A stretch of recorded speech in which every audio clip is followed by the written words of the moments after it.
Peux-tu nous expliquer un petit peu c'était quoi la thèse, si on peut dire comme ça? Ouais, j'ai étudié en fait la musique indienne pendant que je faisais ma thèse. En fait, je me suis intéressé à l'appropriation de la musique hindoustanie par le rock psychédélique.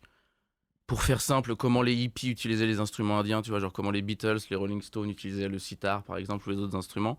Donc ouais, alors faut savoir, la musique indienne c'est un truc mais assez incroyable. Bon, il y a deux musiques en Inde. T'as la musique hindoustanie au nord, c'est là où t'as le sitar, Ravi Shankar, tous ces trucs-là. Et t'as la musique carnatique au sud, c'est deux musiques totalement différentes qui fonctionnent pas du tout ensemble.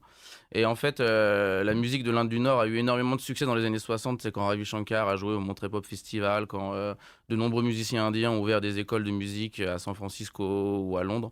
Donc en fait, moi je me suis vraiment intéressé à voilà, comment tous ces musiciens des années 60, 70 et même jusqu'à aujourd'hui, parce que je me suis arrêté en 2017, prenaient des éléments de la musique indienne dans la musique occidentale et comment ils la faisaient fonctionner, tu vois.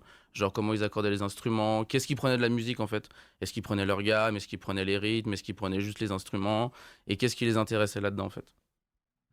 Ouais, ouais, c'est vraiment intéressant parce que c'est vrai qu'il y a beaucoup d'influences quand tu parles des Beatles, Ouais. on parle de Jimi Hendrix. Jimi Hendrix aussi, Tout- il y a beaucoup de morceaux qui sont. If Six Was Nine, par exemple, de Jimi Hendrix, c'est un morceau qui est inspiré de rythmique issu de la musique indienne, par exemple. Ok, ouais, très intéressant. Donc ouais, ils sont beaucoup intéressés à ça, ben, pour plein de raisons, tu vois, je peux en parler pendant 2 heures, mais en fait, c'est vraiment intéressant de. Moi, je trouve ça magique, en fait, comment certaines musiques se rencontrent et qu'est-ce qu'elles prennent les uns des autres, parce qu'en fait, même si les musiciens du rock et psychédélique ont pris des choses de la musique indienne, les Indiens, eux, ont fait de la musique psychédélique aussi. Il y a eu des groupes comme les Trojans qui faisaient du rock Beatles, mais c'était des Indiens, tu vois.